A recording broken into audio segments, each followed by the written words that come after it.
प्रिय विद्यार्थियों, MCom final business administration की कक्षा में आप सभी का स्वागत है।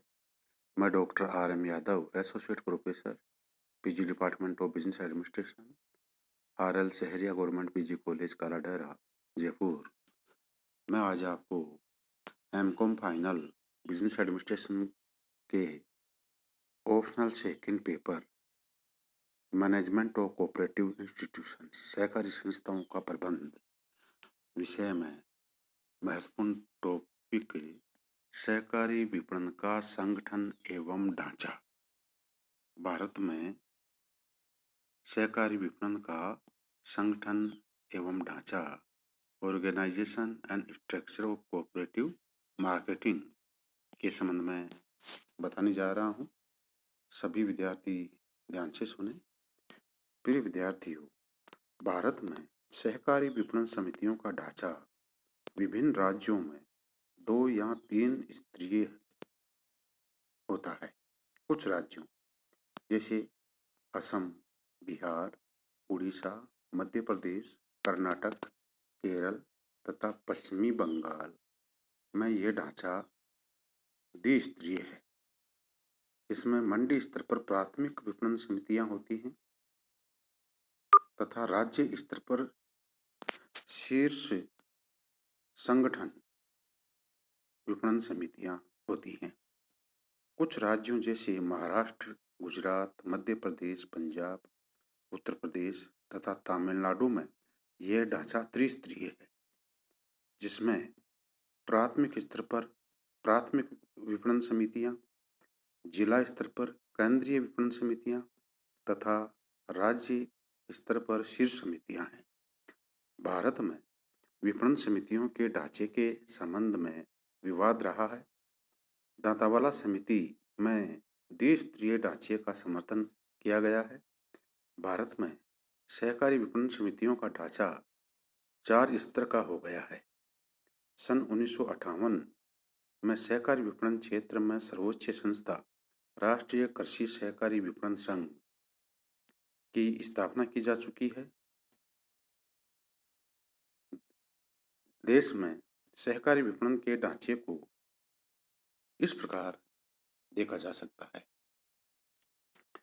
इसमें सहकारी विपणन ढांचे को राष्ट्रीय स्तर पर, राज्य स्तर पर, जिला स्तर पर तथा मंडी या बाजार स्तर पर देखा जाता है। राष्ट्रीय स्तर पर राष्ट्रीय कृषि सहकारी विपणन संघ होता है। राज्य स्तर पर राज्य सहकारी विपणन समितियां होती हैं। जिला या क्षेत्रीय स्तर पर केंद्रीय सहकारी विपणन समितियां होती हैं तथा मंडी या बाजार स्तर पर प्राथमिक सहकारी विपणन समितियां होती हैं। अब मैं आपको सहकारी विपणन समितियों का प्रबंध किस प्रकार किया जाता है, management of cooperative marketing societies, सहकारी विपणन समितियों का प्रबंध किस प्रकार किया जाता है, इस संबंध में बताने जा रहा हूँ। प्रिय विद्यार्थियों, सहकारी विपणन समितियों की प्रबंध व्यवस्था भी अन्य सहकारी समितियों की तरह ही है, प्रशासनिक आधार पर की जाती है। इनकी प्रबंध व्यवस्था को कुशलतापूर्वक संचालित करने के लिए चुने हुए पदाधिकारियों के अतिरिक्त योग्य एवं प्रशिक्षण प्राप्त प्रबंधक भी नियुक्त किए जाते हैं। सहकारी विपणन समितियां सदस्य किसानों की कृषि उपज को बाजार में उचित मूल्य पर बेचने का कार्य करती हैं। अतः इन्हें निजी व्यापारियों की प्रतिस्पर्धा का सामना करना होता है। अतः अनेक बार पेशेवर प्रबंधकों को भी नियुक्त किया जाता है। सभी स्तरों की विपणन समितियों की प्रबंध व्यवस्था लगभग एक समान होती है। विपणन समितियों के अपने उपनियम होते हैं। इन उपनियमों में समितियों की प्रबंध व्यवस्था एवं विभिन्न स्तरों पर प्रबंध करने वाली सभाओं एवं पदाधिकारियों के अधिकार एवं दायित्व निर्धारित किए जाते हैं। ये समितियां इन उपनियमों के अनुसार ही समिति का संचालन करती हैं। सहकारी विपणन समितियों की प्रबंध व्यवस्था इस प्रकार है, जिसमें साधारण सभा, संचालक मंडल, कार्यकारिणी समिति, मुख्य व्यवस्थापक इत्यादि को सम्मिलित किया जाता है। क्रमशः साधारण सभा, जनरल बॉडी, अन्य सहकारी समितियों के समान विपणन समिति में भी साधारण सभा सर्वोच्च प्रबंध संस्था होती है। समिति के सभी सदस्य साधारण सभा के सदस्य होते हैं। इनकी वर्ष में एक बार अवश्य बैठक होती है। आवश्यक होने पर साधारण सभा की बैठक एक बार से अधिक बार भी बुलाई जा सकती है।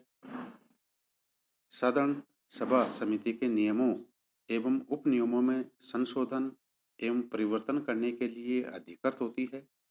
यह समिति की आधारभूत नीतियां निर्धारित करने का कार्य करती है। साधारण सभा में सभी महत्वपूर्ण निर्णय प्रजातांत्रिक आधार पर लिए जाते हैं। प्रत्येक सदस्य को एक मत देने का अधिकार होता है। श्री दुभाषी ने साधारण सभा के महत्व के संबंध में लिखा है कि यदि प्रजातंत्र सहकारिता का मुख्य सिद्धांत है, तो साधारण सभा, जो कि सदस्यों की एक अत्यंत महत्वपूर्ण प्रतिनिधि सभा है, समिति के कार्यकलापों में अत्यंत महत्वपूर्ण स्थान रखती है। सभी राज्यों में उनके सहकारी अधिनियमों के अंतर्गत वर्ष में कम से कम एक बार इसकी सभा बुलाना आवश्यक होता है। श्री दुभाषी के कथन से स्पष्ट है कि सहकारी समितियों के प्रबंध में साधारण सभा सर्वाधिक महत्वपूर्ण होती है। साधारण सभा में समिति का वार्षिक प्रतिवेदन प्रस्तुत किया जाता है तथा वार्षिक लेखे एवं लाभ आने की स्थिति बताई जाती है।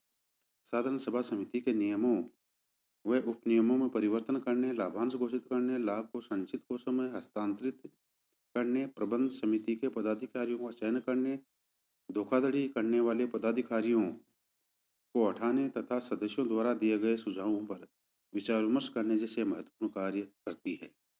सेकंड, संचालक मंडल, बोर्ड ऑफ डायरेक्टर्स। साधारण सभा अपने सदस्यों में से कुछ व्यक्तियों को चुनकर संचालक मंडल का गठन करती है। संचालक मंडल साधारण सभा की ओर से समिति के प्रबंध संचालन का दायित्व उठाता है। छोटी सहकारी समितियों में संचालक मंडल के स्थान पर प्रबंध समिति होती है। संचालक मंडल समिति के दिन प्रतिदिन के कार्यों का संचालन करता है। इसके लिए वह अध्यक्ष, उपाध्यक्ष, सचिव एवं अन्य पदाधिकारियों का चयन करता है। यह मुख्य व्यवस्थापक के कार्यों की जांच करता है एवं अधिकारियों एवं कर्मचारियों की नियुक्ति करता है। संचालक मंडल समिति की विभिन्न नीतियां जैसे क्रय नीति, विक्रय नीति आदि निर्धारित करता है। यह मुख्य व्यवस्थापक द्वारा किए गए कार्यों का अनुमोदन करता है। थर्ड है कार्यकारिणी समिति, एग्जीक्यूटिव कमेटी। संचालक मंडल में सदस्यों की संख्या अधिक होने पर एक कार्यकारिणी समिति का गठन किया जाता है। संचालक मंडल के कुछ सदस्य इस समिति में सम्मिलित होते हैं। इसमें समिति का अध्यक्ष, सचिव एवं मुख्य व्यवस्थापक पदेन सदस्य होते हैं। यह समिति संस्था के दिन प्रतिदिन के कार्यों का संचालन करती है। फोर्थ है मुख्य व्यवस्थापक, चीफ एग्जीक्यूटिव। कार्यकारिणी समिति मुख्य व्यवस्थापक का चयन करती है, जो समिति के कर्मचारियों का सर्वोच्च अधिकारी होता है।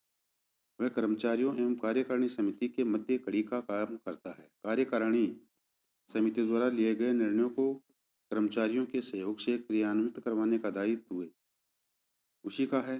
मुख्य व्यवस्थापक के अतिरिक्त विभिन्न विभागों के लिए विभागीय प्रबंधक व अन्य पदाधिकारी होते हैं। हमारे देश में सहकारी समितियों में प्रबंधक एवं कर्मचारी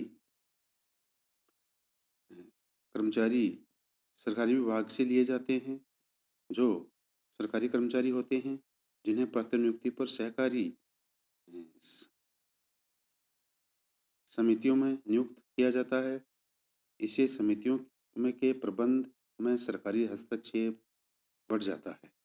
यद्यपि सहकारी समितियों के अधिकारियों एवं कर्मचारियों को प्रशिक्षण देने के लिए अन्य सहकारी प्रशिक्षण महाविद्यालय एवं केंद्र खोले गए हैं, किंतु ये सभी कर्मचारियों को प्रशिक्षण देने की दृष्टि से पर्याप्त नहीं है। साथ ही सभी राज्यों के लोक सेवा आयोग सहकारी समितियों में भर्ती के लिए अलग से राज्य सहकारी सेवाओं की व्यवस्था कर सकते हैं। प्रबंधकों के संवर्ग बनाए जाने चाहिए ताकि समितियों के लिए विशेषज्ञ अधिकारियों एवं कर्मचारियों का अभाव न रहे। मैंने आज आपको सहकारी समितियों की संगठन संरचना, संगठन ढांचा तथा सहकारी विपणन समितियों की प्रबंध व्यवस्था के बारे में बतलाया। आप सभी ने ध्यान से सुना, इसके लिए सभी को बहुत बहुत धन्यवाद। किसी प्रकार की कोई परेशानी हो, नीचे आप लिंक पर भेज सकते हैं। आपकी प्रत्येक परेशानी का समाधान करने का प्रयास किया जाए। धन्यवाद।